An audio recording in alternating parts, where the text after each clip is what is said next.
Agustus 1945, Sultan Syahrir mendengar pengakuan kekalahan bangsa Jepang. Kemudian Sultan Syahrir pergi menemui Sukarni di kediamannya untuk menyampaikan kabar pengakuan kekalahan Jepang yang baru saja ia dengar melalui radio. Setelah mendengar hal itu, Sukarni meminta Sultan Syahrir untuk mengumpulkan para pemuda 10 orang dan mengadakan pertemuan pada hari itu juga.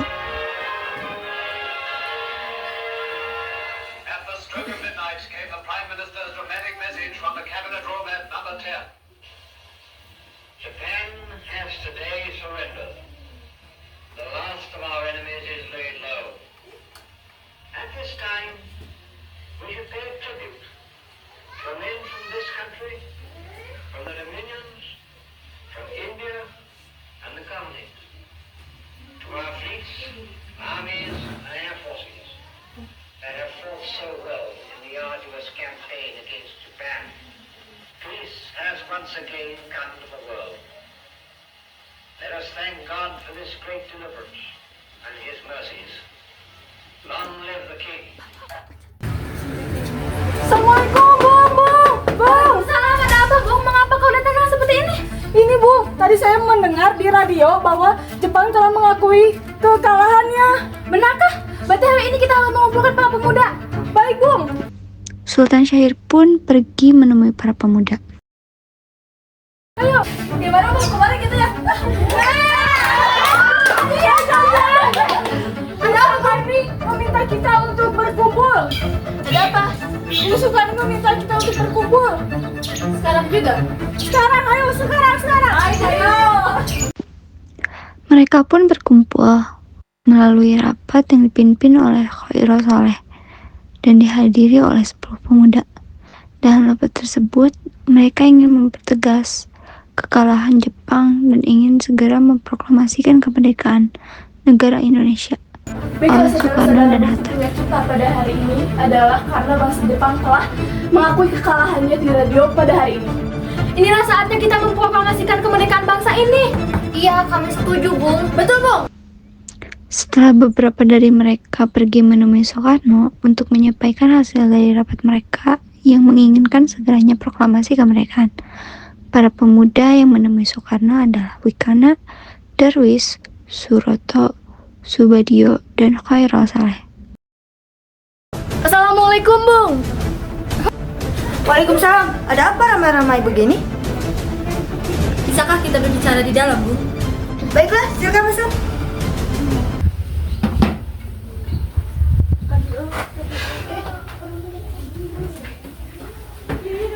Jadi begini, Bung, Jepang telah mengakui kekalahannya pada siaran radio hari ini. Dan kami para pemuda sudah berunding untuk memproklamasikan kemerdekaan bangsa ini, Bung. Benar, Bung, ini kesempatan kita.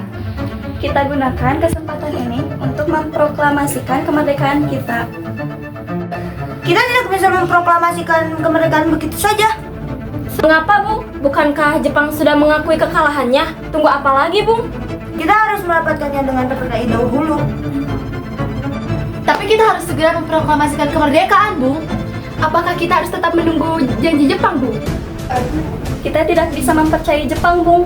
Kita harus merebut kekuasaan kita oleh bangsa sendiri, bukan bangsa orang lain. Kita harus membicarakan dengan PPKI, karena tugas PPKI adalah mempersiapkan kemerdekaan.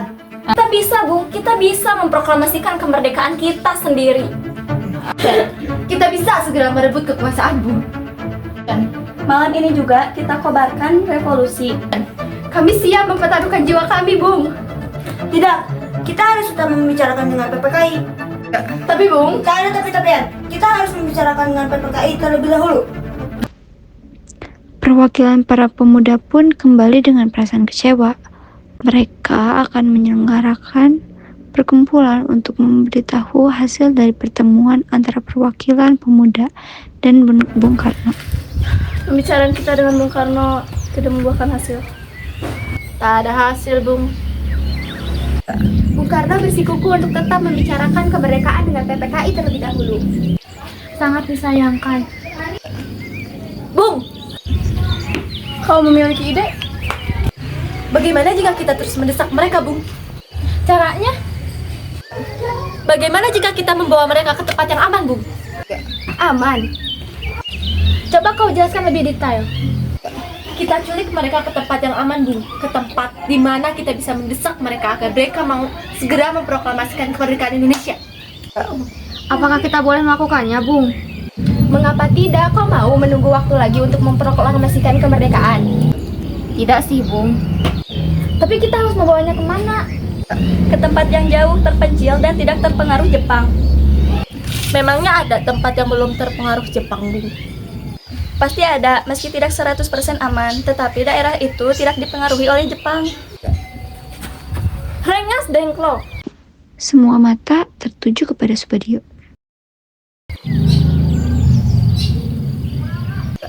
Rengas Dengklok di Karawang, Jawa Barat. Lokasinya cukup jauh dari sini, Bung, dan di sana juga masih kurang pengaruh Jepang karena adanya barak peta, Bung. Apa kau yakin tempat itu masih aman? Saya yakin, Bung. Baiklah, kita ambil saja daerah itu. Apakah kalian semua setuju? Setuju! Apakah kita harus menghubungi peta untuk membantu kita menjalankan misi ini?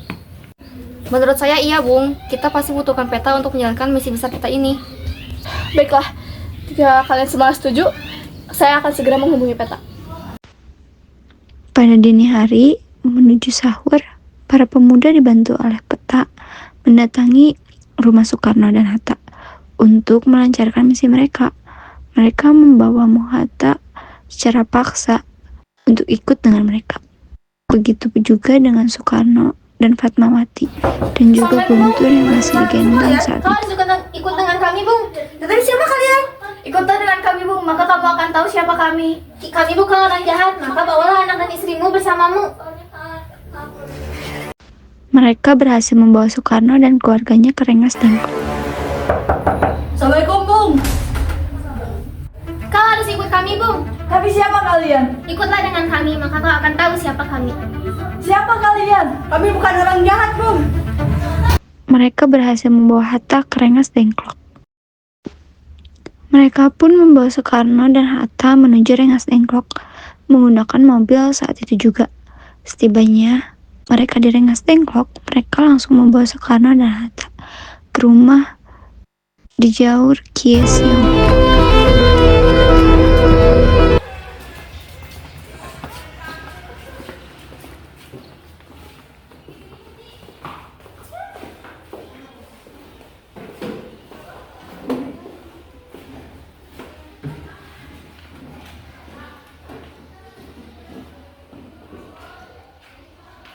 Kami ingin proklamasi segera dilaksanakan, Bung. Kemudian para pemuda meninggalkan Soekarno dan Hatta berdua. Di Jakarta, Ahmad Subarjo diberitahu oleh sekretarisnya jika Bung Karno dan Hatta diculik oleh para pemuda. Ia pun segera bergegas untuk menemui para pemuda. Bung, benarkah Bung Karno dan Bung Hatta diculik oleh para pemuda? Tidak, kami tidak menculiknya, kami hanya membawanya ke tempat terpencil. Untuk apa? Bukankah hal itu sama saja dengan menculiknya? Untuk mendesak mereka agar mau memproklamasikan kemerdekaan secepatnya, Bung. Jepang sudah mengakui kekalahannya kepada kami. Sekarang, apalagi yang harus kita tunggu? Tapi mengapa harus membawanya ke tempat terpencil? Ia gak mau memproklamasikan kemerdekaan sebelum merapatkannya dengan PPKI. Sedangkan kami para pemuda sudah setuju jika kita harus memproklamasikan kemerdekaan secepatnya, Bung. Jepang sudah mengakui kekalahannya. Lalu, apalagi yang harus kita tunggu, Bung? Kita bisa mengambil kekuasaan kita dengan kita sendiri. Katakan, di mana kalian membawanya? Aku akan membujuknya agar mau untuk segera mendeklarasikannya. Bung, apa kau yakin bisa membujuknya? Ya, aku akan membawanya ke Jakarta. Jakarta? Kau yakin akan membawanya ke sini, Bung? Di sini sangat rawan untuk membicarakan hal seperti itu, Bung. Baiklah, aku akan membawanya ke tempat yang aman dari Jepang. Tapi tempat itu ada di sini. Kau yakin akan membawanya ke sini, Bung? Di sini sangat rawan untuk membicarakan hal seperti itu, Bung. Aku akan membawanya ke rumah Laksana Maeda, kenalanku. Rumahnya memiliki imunitas tinggi sebagai kediaman perwira Angkatan Laut Jepang. Angkatan Laut? Baiklah, jika begitu silahkan, Bung. Mereka dibawa ke Rengas Dengklok, Karawang, Jawa Barat, Bung. Baiklah, aku akan membawanya kembali ke Jakarta.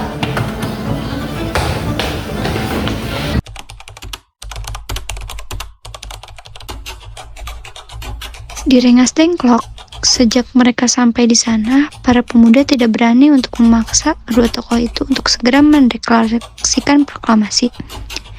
Dan sekali lagi, mereka gagal untuk mendesak kedua tokoh itu. Saat Ahmad Sudarjo tiba, ia langsung menghampiri para pemuda dan ketua peta yang menjaga daerah itu. Hei kalian, biarkan aku membawa Bung Karno dan Bung Hatta kembali ke Jakarta. Mengapa Bung? Biarkan mereka di sini merumuskan teks proklamasi. Mereka tidak akan memenuhisnya. Mereka akan memiliki sedih dengan waktu, Bung. Apakah kalian sudah melihat mereka menggunakan pena? Jelas aku lebih tahu watak mereka, maka biarkan aku membawa mereka kembali ke Jakarta.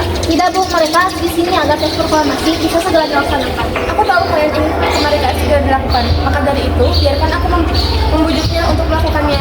Secepatnya, Bung. Aku akan melakukannya secepatnya dan membuktikannya. Apa jaminannya? Jawabku. Pegang kepalaku jika aku gagal membuktikannya. Baiklah kalau begitu, kau bawa mereka berdua saja ke Jakarta. Tapi ingat, kau harus mendapatkan ucapanmu. Ahmad Subarjo pun membawa Bung Karno dan Bung Hatta kembali ke Jakarta. Di perjalanan, Ahmad Subarjo membujuk kedua tokoh tersebut untuk agar mau segera melaksanakan proklamasi.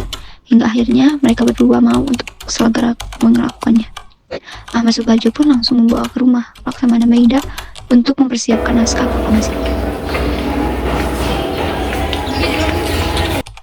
Di rumah Laksamana Maida, Bung Karno, Bung Hatta, Ahmad Subarjo, Syaitu Malik, Soekarni berkumpul di rumah itu.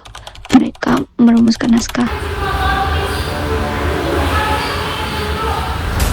Kami, bangsa Indonesia, dengan ini menyatakan kemerdekaan bangsa Indonesia. Pakailah kalimat itu. Gagasan dari Ahmad Subarjo pun kembali menjadi dasar bagi kalimat proklamasi. Mereka mengerjakan itu semalaman untuk mendapatkan kalimat yang cocok. Setelah jadi, teks proklamasi kemudian disalin oleh Syaitu Malik untuk dibacakan oleh Bung Karno esok hari. Di sisi lain, Soekarno menginstruksikan kepada Fatmawati untuk menjahitkan bendera pusaka. Bu, tolong jahitkan kain ini segera. Untuk proklamasi hari esok, Pak.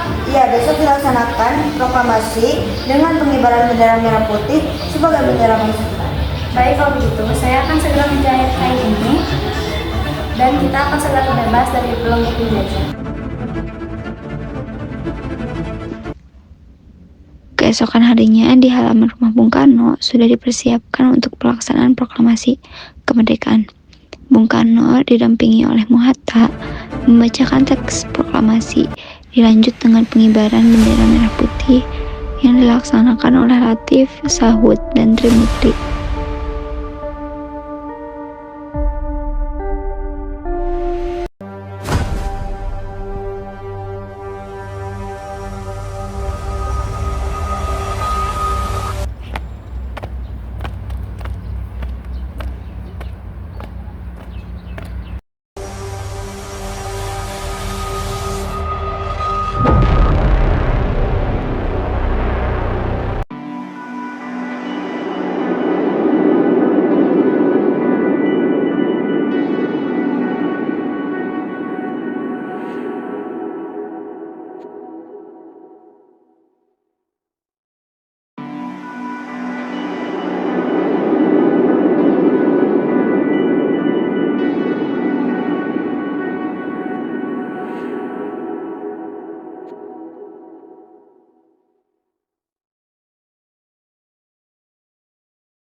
Indonesia.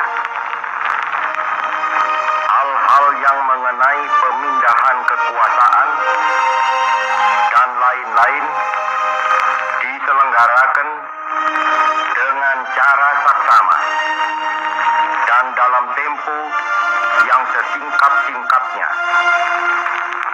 Jakarta, 17 Agustus 1945, atas nama bangsa Indonesia, Soekarno, Hatta.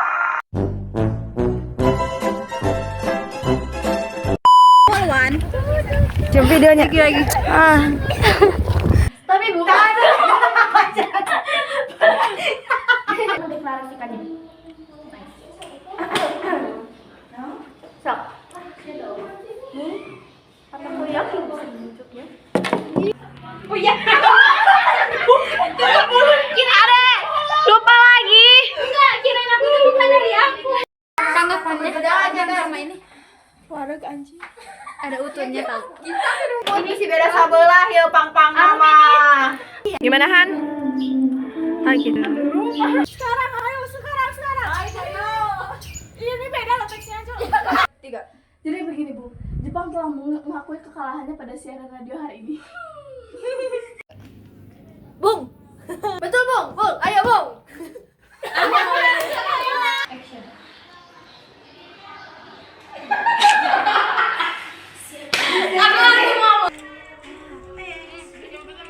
Bung Karnoan.